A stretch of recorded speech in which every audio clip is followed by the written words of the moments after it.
Bonjour les élèves, voici la capsule du 27 mai. Donc aujourd'hui, pour ceux et celles qui aiment prendre les notes de cours, vous pourriez passer à vos notes de cours à la section 4.10. Aujourd'hui, on va étudier les caractéristiques des droites qui sont parallèles et perpendiculaires.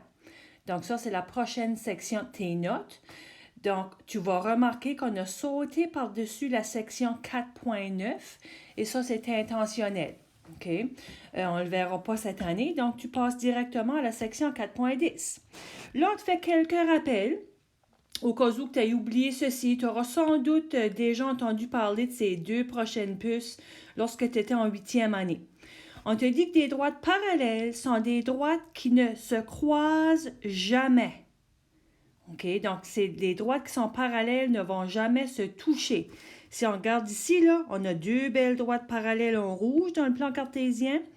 On pourrait les continuer à l'infini dans les deux sens et les droites ne vont jamais se toucher si réellement elles sont parallèles. Pour ce qui est des droites perpendiculaires, le mot perpendiculaire, on devrait penser à un angle de 90 degrés. Donc, des droites qui sont perpendiculaires sont des droites qui se croisent à un angle de 90 degrés, puis j'en ai placé un exemple ici. Donc, les droites vont former un angle de 90 degrés.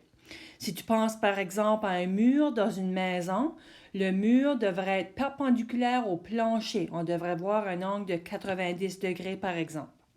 Donc, si on commence avec les propriétés des droites parallèles, ce qu'on te demande à l'exemple 1, c'est de calculer les pentes des deux droites qu'on a dans le plan cartésien ici. Donc, j'ai placé M1 pour la pente 1 de la droite 1, puis M2 pour la pente 2 de la droite 2. Ça, c'est juste question de se démêler un peu. Donc, c'est certain que pour calculer une pente, on a différentes options. On a l'option de calculer la pente d'une droite directement à partir de son graphique, ou on pourrait sortir la petite formule de pente, puis calculer la pente à partir de la formule si on va chercher deux coordonnées. Mais on a vu que c'était beaucoup plus efficace de le faire directement sur le graphique si on l'avait devant les yeux déjà. Donc, c'est ce que je vais faire avec toi. On va aller calculer la pente de nos deux droites. Je vais commencer avec la première. Pour calculer la pente d'une droite, je te fais le rappel qu'on se choisissait deux coordonnées qui tombaient juste. Donc, moi, je vais prendre celle-ci puis je vais prendre celle-là. On aurait pu prendre n'importe quelles deux coordonnées sur cette droite ici. On va arriver à la même pente. Moi, j'ai choisi de prendre les deux que j'ai là. Donc, il y aurait plusieurs options possibles. Donc, pour ce faire, ce qu'on devait faire, c'était d'aller chercher les déplacements sur les Y. Donc, par exemple, ici, sur mon axe des Y, je monte de 1, 2. Donc, j'aurais positif 2. Puis, sur l'axe des X, je me tasse à la droite de 1. Donc, j'aurais positif 1 qui me donnerait une pente de positif 2. Il y en a peut-être de vous autres qui vont dire, ben moi, j'ai choisi ce point-là, puis ce point-là. Je les ai placés en vert. On va aller calculer. Tu vas voir qu'on va arriver à la même chose. Donc, ici, je vais monter de 1, 2, 3, 4 pour mes déplacements verticaux sur les Y. Puis, je me tasse à la droite de 1, 2.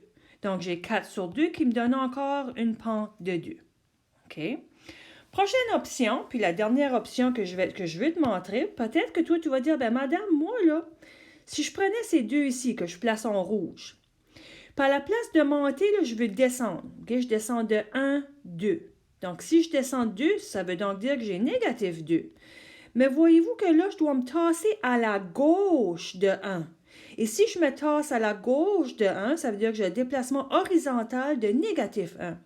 Puis négatif 2 divisé par négatif 1 va me donner 2. Ça fait, vous voyez, peu importe l'option là, qu'on va utiliser, il faut toujours arriver à la même pente parce qu'on calcule la pente d'une même droite. Bon, maintenant, on passe à la deuxième droite. On choisit deux coordonnées qui vont nous permettre de calculer les déplacements assez facilement. Donc, moi, je vais prendre cette coordonnée ici, puis celle-là. OK? Donc, je monte de 2, 1, 2, qui est positif 2. Je me tasse à la droite de 1, qui est 1, qui me donne une pente de 2. Moi, je suis certaine que pour beaucoup, là, vous avez réalisé que si on a deux droites qui sont exactement parallèles, je devrais dire, elles ne vont jamais se croiser. Elles sont inclinées au même angle. Donc, si j'ai la même inclinaison pour les deux droites, ça nécessite que ça me donne des pentes qui sont égales. Donc ici, à la prochaine puce, là, on remarque que les pentes sont égales. Donc la règle, si j'ai des droites qui sont parallèles, okay, des droites parallèles ont la même pente. OK, j'ai pas le choix, des droites parallèles ont la même pente. Les pentes vont être égales. Maintenant, avec cette information, voici le genre d'exercice qu'on pourrait te demander. Ici, je te demande de me dire si les paires de droites suivantes sont parallèles ou non. Mais pour qu'elles soient parallèles, on vient de démontrer que les pentes sont égales. Donc, si on passe à la A ici. À la A, vous voyez, j'ai fait la même chose. Là. J'ai nommé celle-ci ma droite 1, ma droite 2. Donc, je vais aller trouver la pente de ma première droite. Je vais aller chercher la pente de ma deuxième droite. Puis on sait que pour aller chercher une pente, dans mon équation y est égale à mx plus b, la pente, c'est toujours le paramètre qui se trouve devant le x.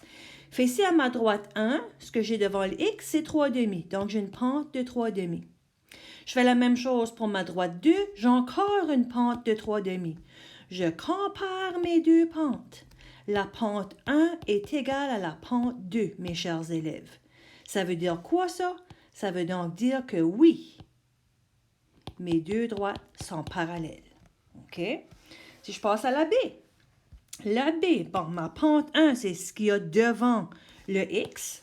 Donc, ma première pente va être égale à moins 3/4. Et mes chers élèves, attention, attention ici. On pourrait regarder rapidement et dire « Ah! Ma pente est moins 3/4 égale à la première. Oui, elles sont parallèles. Mais mon y doit être isolé. Voyez-vous qu'il n'est pas isolé, là? Donc ici, là, il faudrait que j'isole. Il faudrait que je divise par 2. Qui voudrait dire que le moins 3/4, là, il faudrait que je le divise par 2. Donc, si je prends le moins 3/4 puis que je le divise par 2, même si je ne fais pas le travail, je le sais que ma pente 1 n'est pas égale à ma pente 2. Donc, non, ces deux droites ne sont pas parallèles. Donc, une première chose à regarder pour, c'est d'aller voir si effectivement mes y sont isolés. Enfin, là, si on va commencer par voir, on va aller voir. Ah, celle-là, elle est bonne, celle-là, elle n'est pas bonne. Donc, j'ai besoin de faire du travail ici. J'ai besoin d'aller isoler mon y. Fait, pour isoler mon y, je dois diviser par 2 partout. OK? Fait, ma nouvelle équation ici, là, ça va devenir y est égal. 10 divisé par 2, ça me donne 5. Moins 8 divisé par 2, ça me donne moins 4. Donc là, je peux aller trouver c'est quoi les valeurs des deux pentes. Donc, la pente de ma première, devant le x, c'est 5. La pente de la deuxième, devant le x, c'est 5. Bon, là, je vois que mes deux pentes sont égales. Donc, oui, mes droites vont être parallèles. Et voilà le genre d'exercice qu'on pourrait vous poser pour déterminer si des droites sont parallèles ou non. Là, avec ça, ça veut donc dire qu'on est prêt à aller voir c'est quoi les propriétés des droites qui sont perpendiculaires. Bon, évidemment, les pentes ne sont pas égales parce que les deux droites se croisent. Puis je te rappelle que des pentes perpendiculaires se croisent à un angle de 90 degrés. Donc, je vais faire la même chose. Je vais aller calculer la pente de chacune des droites. Si je commence avec la première ici, moi, je vais choisir cette coordonnée-là avec celle-là. Donc, pour me rendre d'une coordonnée à l'autre, qu'est-ce que je fais? Je descends de 1, 2, 3, puis je me tasse à la droite de 2. Donc, je reprends ça, je descends de 1, 2, 3, donc c'est moins 3. Je me tasse à la droite de 2, c'est positif 2. Donc, la pente de la première, c'est moins 3,5. La pente de la deuxième ne sera certainement pas égale à moins 3,5, hein? On sait ça. Donc, on va aller voir. Moi, je vais me choisir cette coordonnée-là, puis cette coordonnée-là. Donc, pour passer du point que j'ai ici à celui-là, ce que je fais, je monte de 2, je me tasse à la droite de 3. Donc, je monte de 1, 2, c'est positif 2. Je me tasse à la droite de 1, 2, 3, c'est positif 3. Voici la pente de ma deuxième. Maintenant, si on regarde ça, mes chers élèves, à la puce, on remarque que les deux pentes ont un signe contraire. J'ai une pente qui a un signe négatif, une pente qui est positive. Et que les fractions ont été, je ne sais pas si tu as remarqué, j'ai 3,5 et 2 tiers. Les pentes ont été inversées. Et si j'avais le temps, et on traçait, puis on traçait, puis on traçait des douzaines de droites perpendiculaires, on verra toujours les mêmes caractéristiques. on aura toujours des signes contraires, puis les pentes, les fractions vont être inversées. OK. Donc, la règle ici. Deux droites sont perpendiculaires si le produit de leur pente est moins 1. Patiente un peu, tu vas voir ce que je veux dire avec ça. Puis, on les appelle également des inverses multiplicatifs. Inverse parce qu'on a vu qu'on devait inverser la fraction. Puis, inverse multiplicatif, c'est parce que leur produit va être égal à moins 1. OK, concrètement, on veut dire quoi avec ça, là, l'exemple 2? L'exemple 2, on dit donne une pente qui est perpendiculaire pour chacune des pentes qu'on a ici. Donc, la première chose à faire, c'est qu'il faut avoir un signe qui est contraire. Donc, celle-ci, elle est positive. Ma prochaine pente va donc être négative. Donc, signe contraire, puis ce sont des inverses. Donc, l'inverse de 7/2, c'est 2/7. Puis là, je vais retourner à mon point là, que leur produit est égal à moins 1. En autre mot, lorsque je prends ma première pente puis que je la multiplie par ma deuxième, il faut que ça me donne négatif 1. Regarde bien. Je prends 7/2, je multiplie ça par moins 2/7. On multiplie des fractions, on multiplie les numérateurs ensemble, ça me donne négatif 14. On multiplie les dénominateurs ensemble, ça me donne positif 14. Et négatif 14 divisé par positif 14 me donne un moins 1. OK, c'est ce qu'on veut dire par des inverses multiplicatifs. Si jamais tu avais besoin de prouver que deux pentes sont perpendiculaires, tu les multiplies ensemble et ça devrait te donner négatif 1. OK, à l'exemple B, je veux une pente qui est perpendiculaire à 3/5. 3/5, c'est positif, donc là, j'ai besoin du signe contraire qui est négatif et j'inverse ma fraction, ça veut donc dire que je vais avoir moins 5/3. Pour la prochaine, elle a assez fait attention, hein? On sait que c'est comme si on avait 8/1 là. Donc, une pente perpendiculaire va avoir un signe contraire et j'inverse ma fraction.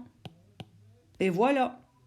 Si je vérifie puis que je les multiplie, donc si j'ai 8/1, je multiplie par négatif 1 sur 8. On multiplie les numérateurs ensemble, dénominateurs ensemble, ça va me donner négatif 8/8 qui me donne effectivement mon moins 1. OK? Donc, voilà comment on fait pour déterminer ou pour trouver une droite qui est perpendiculaire, une pente qui est perpendiculaire à une autre. Maintenant, pour demain, il y a seulement un petit exercice parce que j'ai introduit cette section. Tu vas voir dans mon wiki que j'ai placé la feuille section 4.10. Okay, il y a plusieurs numéros sur cette feuille, mais c'est tout simplement un début pour aujourd'hui. Donc, pour demain, j'aimerais que tu essayes le numéro 1, les lettres de A à F. Et demain, je vais faire un petit retour sur ceci et on va continuer avec la matière des droites parallèles et perpendiculaires, même jusqu'à vendredi. Donc, je te remercie pour ton écoute. Je te souhaite une très belle journée et on se reparle demain.